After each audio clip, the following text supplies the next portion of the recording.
Figure it out. Hello, this is Adam Koralik with Flying and Eating. Today, let's go somewhere and do something, and make sure to like, comment, and subscribe. Hey everyone, it's Adam here. In the last few episodes of Flying and Eating, I made my way out to the West Coast. Ultimately, we went out to Portland for the Portland Retro Game Expo, where I hosted the Blockbuster World Championship. Then from there, we went to Seattle, had all kinds of adventures around there. But now, today, the fourth and final episode of this, we are going to cross the Maple Curtain and enter Canada, and do all sorts of Canadian things? Good morning, it's day, I have absolutely no idea. Today, we're all going to be bouncing up to Vancouver, Canada. Yes, once again, we will cross the viscous maple curtain. Dave, you haven't been to Canada in a long time. Yeah, I've been to Toronto back in like 2015. Haven't been back to Canada since. It's the first time I go to British Columbia, so I'm excited for that. What goals do you have? What do you want to do? What do you want to see? Stanley Park for sure. That's nature, just to clarify. Nature stuff. I love the nature of the Pacific Northwest, so I want to check that out. Other than that, just stores or something. I don't know. We'll see. Indian food. Indian food, yes. You gotta get Indian food. We'll get Indian food. The only Indian food I've ever had was like just spicy garbage. So yeah, no, Vancouver. Vancouver knows what's doing with maple Indian food. Just Indian food. It's great up there, and I'm sure we'll do other things. It'll be a good time. So, before we cross the border officially, legally, all that sort of stuff, we are actually now at Peace Arch Park, which we've shown you guys before in a different video, but this is going to be Dave's first time checking it out. If you're not familiar, this is a park that is right on the Canadian-American border. So where we're standing is still the United States of America, but those houses are actually Canada. And you see that car driving there? That street is actually the Canadian side. Now, you'll see there's this like sign coming up, and there's this kind of like dugout hole. That hole, if you want to call it that trench more accurately, is what is known as the no touching zone. It's the two sections of the countries that neither side is really supposed to legitimately touch or enter. But as you can see here, right in the center, there's this little obelisk thing that says United States. And on the opposite side, it would say Canada. So basically it just says, like, here we are. That side right there is Canada. This side's the United States. So once I do this, I'm now in Canada. I've crossed the border. Now, sometimes while I'm standing in Canada, sometimes there's a cop there. Usually there really isn't. Nobody really cares. This is one of the only points on the American-Canadian border where it's like totally legitimate to walk across. Now, you really shouldn't go much further than this. Because we are going to legally enter, but like, yeah, I'm completely in Canada while they are completely within the United States right now. He still has freedom. Actually, yeah, the second I turn off the camera, they're going to come at me with chains and arrest me and make me speak French. It's a whole thing. But yeah, isn't that cool? We're in totally different countries right now, guys. Jesse, why don't you do a solid? Stand right there. Just come a little further and rotate. Put one leg over there, one leg over here. So, and Dave, you stay over there. No, go further back. Dave is in America, I'm in Canada, Jesse's in both. That's how it works right now. So now Dave is in Canada illegally. He's an illegal immigrant. That's what's happened here. How does it feel to have broken the law? You didn't really break it, but like, how do you feel about it? You feel like you're gonna be forced to speak French? Yeah. That's how that works, man. Really scary, man. See, I knew it was going to happen. We're forced to have bonjour gibberish. French is everywhere now in the Dominion of Canada. Yeah, it's really a shame. But yeah, no, like this is another one of these pillar things. So now we're back in the United States, once we're on this side of it, talking about Washington State, of course, and on this side, Canada. But as you continue onward, you can see this is an American tree. I'm literally just walking like as down the line as I can. So that car just, boom, entered Canada. You see that little split there in the color? That's, so the black one would be part of the US, the gray part would be part of Canada, as best they can approximate. Yeah, and that park, that arch thing, Peace Arch, runs right down the center. Pretty cool. But over there, you can see a giant Canadian flag layout and everything. Very neat. You have to walk across the, yeah, we can do it right here. Boom. Yeah, if you ever want to come over to Canada and like just technically be here, I mean, I'd recommend actually going into the country properly, but if you just want to technically be here without a passport, this is pretty much how you do it. So these signs, that side is Canada, and this train runs right through it.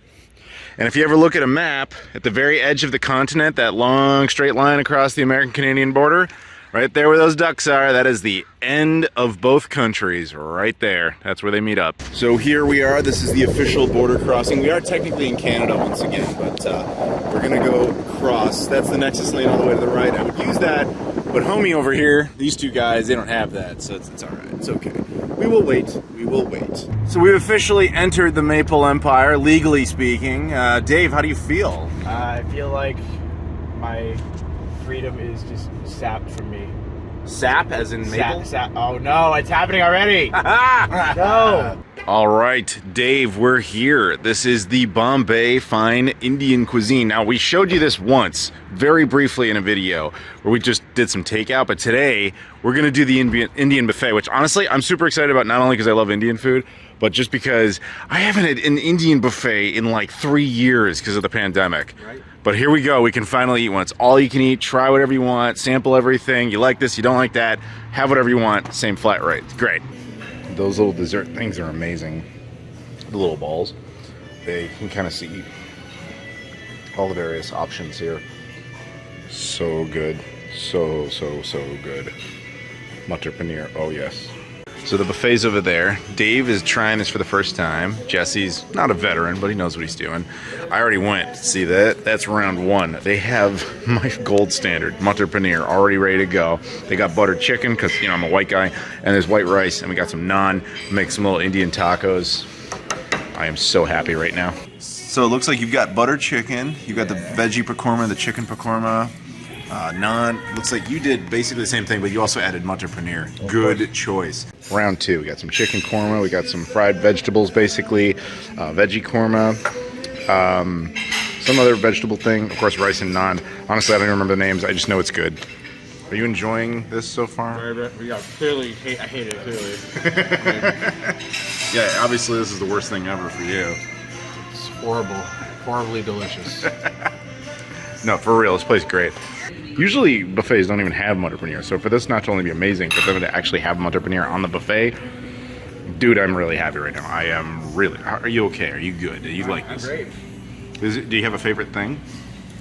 I don't have a favorite. Everything I've had is pretty good. All right, I know you were super into the butter chicken. Do you like that? Yeah, I've had that. This is really good too. The chicken, I forget, chicken korma, I think. Tandoori chicken. Tandoori chicken, excuse me. Yes, thank you, Chicken Jesse. is pretty good too, Yeah. What about you? You got a favorite? Right now, it's the Matar paneer. Oh yeah. Mix it with some rice, put a little naan together. It's great. So we just left the Bombay. I would go so far as to say it was the Bomb Bay. Did you guys enjoy your food? You had a good time? Oh yeah, very much so. All right. Well, would you recommend it to people? Absolutely. Yeah, it is no joke. Indian food up here, amazing. This place in particular, fantastic. An Indian buffet is a really good way. If you've never had Indian food, you're not totally sure what you're supposed to do with it. I realize people in the UK will be laughing about that because it's so standard there.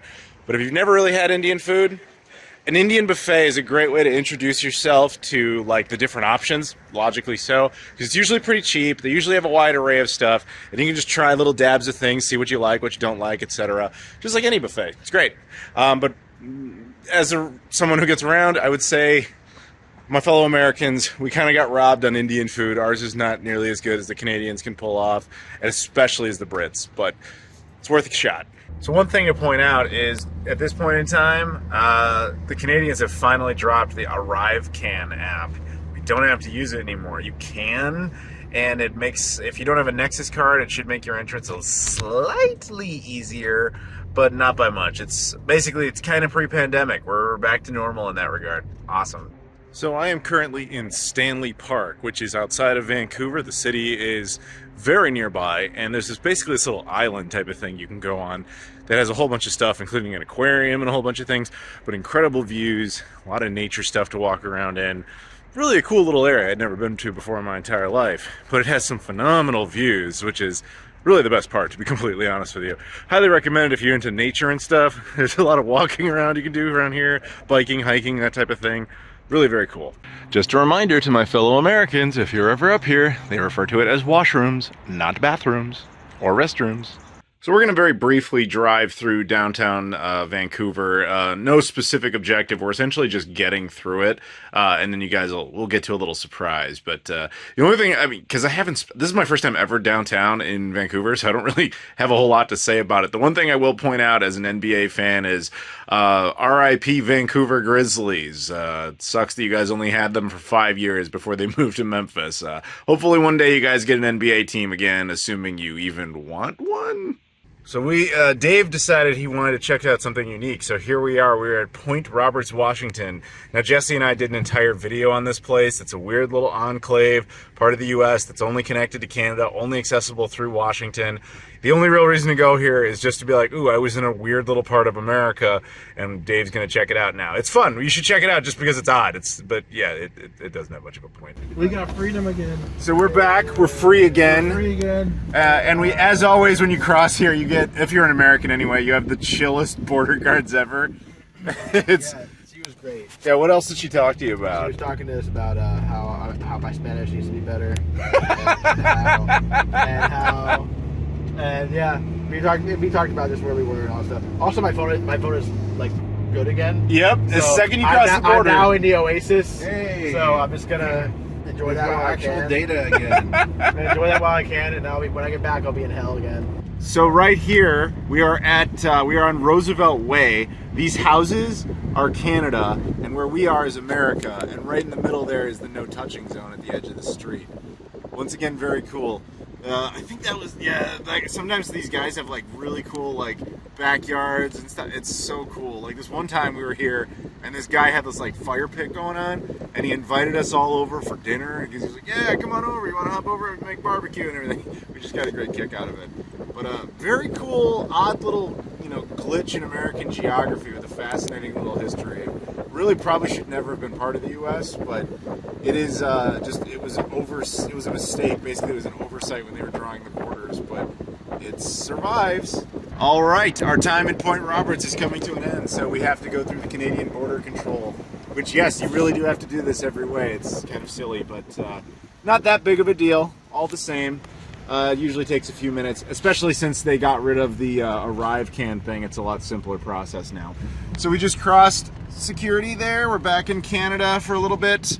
All good. Actually, interestingly, and I've noticed this with Canada, if you really have a game plan as to what you're planning to do, where you're going, and why you do it, they really are just like, oh, all right, cool, have a good time. If you sound almost like a local, then they just let you through. There's a rite of passage that Dave, like a bill, a toll, if you will, that Dave has not passed, and there might be a little clue in the reflection there.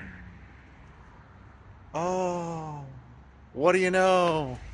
Dave, are you excited? I mean, it's my Tim Hortons. I guess Yeah. as excited as I can be. I've been to a Tim Hortons technically. I've not eaten at a Tim Hortons before. Oh yeah? Yes, I was in Toronto, but I've never actually been inside a Tim Hortons. I know I have been inside, but I haven't eaten anything at a Tim Hortons. I haven't done anything.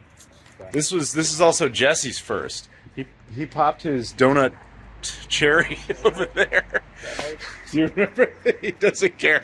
Don't go to Tim Hortons. It's really, really bad. It's really, really gross. But he's got to do this. What'd you get? Yeah, so I got a chocolate chip muffin here Now, why did you get a chocolate chip muffin? because they didn't have any donuts that I wanted. They basically had no donuts. And that seems to be a theme on this trip, don't you think? Yes, because Jesse's on his phone talking to his girlfriend, and he's like, do me a favor, just go get me a coffee. I was like, sure. And I went to order it, and she's like, we don't have any coffee. You're at Tim Hortons, you don't have any coffee and any donuts. All right. Now you guys kind of get a sense of why I don't think Tim Hortons is particularly good. And even if they had those things, I'd be more grossed out. So right here is the exact spot Jesse ate his first bit of Tim Hortons. We thought, have Dave do it too. Even if it's not a donut. Go for it. Let's see what Kind of happens. disappointed, but that's okay. I mean, it's a standard muffin, basically. So we're inside of a Shoppers, which is kind of like a Walgreens. We're looking for candy and random things. We got the ketchup chips and some Mars bar, a small Canadian version of a Coca-Cola, which is a different chemical compound. And Atlanta boy here, of course, has to be in a Coke. And we actually found the weirdest thing we've ever seen in our entire lives. A PS5 in stock at retail, just sitting here. What? How the hell? Okay. I can't even. Thank you, Canada. I can't explain you. You want to need a PS5? You need it? It's right there. It's at the Shoppers right by Point Roberts. So just a heads up to everybody who grew up in the 90s, Fruitopia is still a thing in Canada. These are the two flavors that we found here at least. So Dave, who's super into Coca-Cola, should get these because they're Coke products. I also don't want Coke products spilling all over my clothes, all over my stuff in my bag, so I'm good. That's a perfectly logical reason, but still, Fruitopia is available. So I'm with Dave, and we are at a place called Afghan Kitchen. Afghani food is, I've never even seen in the United States. I've had it once before ever, and it was in Ontario. And this will be my second time ever having it, and I figure it's going to be a little better out here. And taking a look at the menu, typically Middle Eastern stuff, I prefer vegetarian, even though I'm very much not a vegetarian. The one thing I know about Afghani food is the big giant bread, and hilariously, they seem to know that that's what people are going to be looking for, so I think I'm just going to do that. You excited about trying something Afghani? Yeah, never had that before. Yeah, that's a theme on this trip, and I'm really excited about that. Well, this one's going to be unique for both of us because most places we've gone to, I could at least recommend personally, or you know, the substance. This, like I said, I've only had Afghani food once in my life, and I've never been to this place. Jesse didn't even join us. He went over to Chutney's, Chutney's is good. It's amazing. So our food has arrived. This is the giant bread thing that's filled with all sorts of stuff, kind of like an Afghani savory crepe is what I'm kind of expecting this to be like. With various spices and sauces and stuff on the side. I think that's the Afghani yogurt and the Afghani chutney. And you got some kind of chicken and rice dish here? Afghan chicken looks like, so I guess we'll have to see. I'm not really familiar with it. So. Yeah, no, we're going into this together, buddy. This is just going to happen. Yeah. I thought this was really good, but it also really boils down to the item you have, which... So I had like an Afghan chicken. I thought they told me it was moderately spicy. I'm not really big into spicy stuff, so I mean, the chicken was really well cooked. It was really tender. I didn't need a knife at all. It was actually fascinating to watch him take apart, debone a chicken with a fork with just no pressure. It was just So the chicken was cooked really well. It's just that the sauce was really good. It's just that it was just a little too spicy for me. So but I mean, what you had was really. He let me try it. It was really good. Yeah, so. Mine wasn't. I thought it was like a bread because I've seen this like long Afghani type of bread. That's what I was expecting. The only time I'd had Afghani food was that, but it wasn't that. It was more like a crepe that was filled with like potatoes and spices, and it was like a savory crepe, for lack of a better way of explaining it. And you would put like the yogurt stuff on and the tomato stuff, which was like a salsa. It was really good. I really enjoyed mine. I'm glad you enjoyed mine. I'm sorry that yours was too spicy for you. I told him he should have got the white people version. That would have helped. The waitress got a good laugh out of that. All right, so we're about to leave the Maple Empire and head back into the land of the free and stuff, and junk. Actually, this is it, right here at the border, right there. And we're home. Oh, I can breathe. Freedom. Oh, God. My internet works. What amazing things. Give me my phone back. What the hell happened to your car? So we just crossed, and as you heard Dave just say, the first thing that the American border guard says is, "What the hell happened to your car?" So yeah, we're back in the U.S. Our phones all work, which to be fair, they do work in Canada, but we went over our data limits, which is a little weird. I don't usually have that problem, but I forgot I have Discord Nitro now, and that kind of caused that issue. So we've come back from Canada with all sorts of goodies, although technically this one doesn't count. This is the Guaranja Brazilian edition. This is actually the best version of this. If you guys watch the Portugal videos, you know what this is. But in Brazil, I'm sorry, Portugal, this one is just amazing. That's my favorite of all of them. This is Fruitopia, which I'm sure a lot of 90s kids remember. This still exists in Canada, although I want to point out that we bought this here in the US at an import store. We got this in Canada, we got this in Canada, and this in Canada. We got some potato chips. This is the chicken and tomato flavor. Canadian law requires this if they're actually produced there as like a pro-Canadian thing. And the same would go for this one, the fries and gravy, which is kind of like poutine minus the cheese, and once again that appears there. So we're going to open these up and have everybody do a little taste test and see what they think. I think it tastes a lot like a juice box, because I mean that's literally what it is, but yeah, it tastes very familiar. No doubt I had this as a child. Dave, what'd you think? Yeah, it was like a more, what's the word? It was a little bit more muted. Like it was a little bit more like it felt like it was like a watered down like fruit punch or something. Yeah. Right? What did you think? I was pretty much gonna say what Dave said. Like it's a very mild juice that isn't like punch you in the face with diabetes type that you get in the States. So it's like light fruit punch. Yes. Okay. Thoughts? It reminded me of a Capri Sun. Oh, yeah. It was pretty good. Yeah, that's not bad. How about the guarana? The guarana, very crisp and yummy. I love it. All right, good. I know you love it Yeah, back Yeah, of there. course, it's through my You had the most unique take. Yeah, it was very, like, I don't know if spicy is the right word. It was very crisp. I guess that's the better word. But yeah, I mean, I can see why people like it, but it was okay. It was alright. All right, man. We've all tried them. What'd you think? All right, so this one's pretty good. This is the fries and gravy. It almost tastes like the barbecue one, but not like as powerful. Not like the one that we have in the U.S., but it's really, really good. This one, I can see why people like it again. Not for me. Chicken and tomato. If this is any indication about the tomato part, I'm gonna love the ketchup chips because they're so they're in my bag right now when I get those. You're really gonna hate those. I'm just warning you in Yeah. advance. Yeah. They're gross. Sorry, Canada. It smells like ketchup. I mean, that's what it smells like. Let me just go ahead. So this is ketchup chip. Oh, okay. All right. All right, Jesse, what'd you think? I agree on him with the fries and gravy. It's pretty delicious. Now the chicken and tomato, it tastes exactly what I would smell when it was tomato harvesting time. Because where I live, there's Carnation, there's Del Monte, so there's a lot of like canning facilities, and it's like this sweet tomato scent in the air for like a couple of months, and it tastes exactly what I would have smelled. Is that a good thing? It's okay. It's an acknowledgement. It's an acknowledgement. Yeah. Thoughts? So, as someone from Jersey, the potatoes and gravy remind me a lot of disco fries, or for the Canadians, poutine, minus the cheese. So they're freaking delicious. I would devour a bag. The chicken and tomato is good, but I wouldn't have an entire bag. I think that'd go really good with a grilled cheese or with a thing of tomato soup. Yeah, I can't top that. I'm pretty much echoing everybody. These are really, really good. Poutine, sans cheese, and then yeah, those are really surprisingly sweet. Yeah. I wasn't expecting that. Good. Not gonna crave it. This one I'll kind of miss. We are also gonna try this. This is Pepsi Big. I don't know what the deal with this is. We know it's Japanese. It's got some English on it. Super refreshing home ingredients, harvested cola, under non-heating, you the great feeling. Yeah, it says that. It gives me the great feeling. It gives you the great feeling. Pepsi Nama is cola made with including freshly spice produced process its taste gives.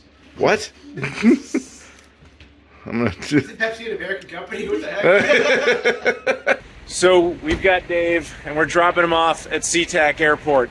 He's flying Delta, as you can see right there, because it makes sense. He lives in Atlanta. You got to do that. Makes sense. And we've had a good trip and a good adventure. And you would think this is time for me to go to. No, I'm going with him. We're going to Portland. So you'll see two different airports in this episode.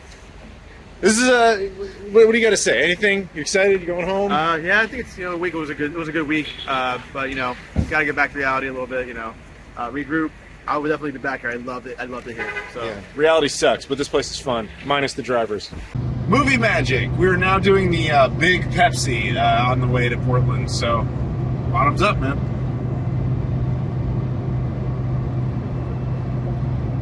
It's different. Yeah, it's like a sweeter, almost spicier Pepsi. I like it. I don't know if I like it better or worse, but I like it. What do you think? It's pretty good. It's not. I don't know. I don't think it's as sweet as the regular American. You don't? No. What do you think? It's got a little bit of spice to it. Yeah. Yeah, definitely spicier.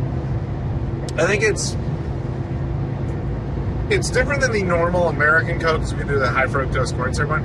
It'd probably be more similar to like the real sugar one. Yeah. With more of a spice. Because the American Pepsi, the high fructose corn syrup one, is definitely sweeter than the real sugar one, famously. I think this is like basically the real sugar one plus a little bit of spice. I like it fine. I don't think I would do it a second time, but what do you think? was a good experience. Yeah, that's pretty much the best way to put it. The adventure has come to an end. I am now at PDX, Portland, Oregon. Jesse has gone back on his merry way back to San Francisco, and I am going to catch my flight. Of course, before I do that, United Club Lounge. Fortunately, though, no clear lane. Keep Portland weird, right? Oh boy, back to the standard TSA pre-check line. I feel like a monster. At least I don't have to stand in that, though. My gate is right here. There you go. E3 as in the convention. Awesome. And we got some time to kill, so you know what we're going to do? Right there, United Club Lounge. This one I only got to be in for like a cameo last time. It was pretty nice, and they had like the best oatmeal raisin cookies I've ever had, as weird as that sounds. So we're gonna go in there for like an hour. All right, today we have minestrone soup. We've got like a little breakfast platter with, you know, tortillas and eggs and stuff. And got some sandwiches. Ew, get those out of there. Oh, yeah, see, only flies eat that. You can see the fly was going around there. Yeah, good stuff. But of course, they have the cookies.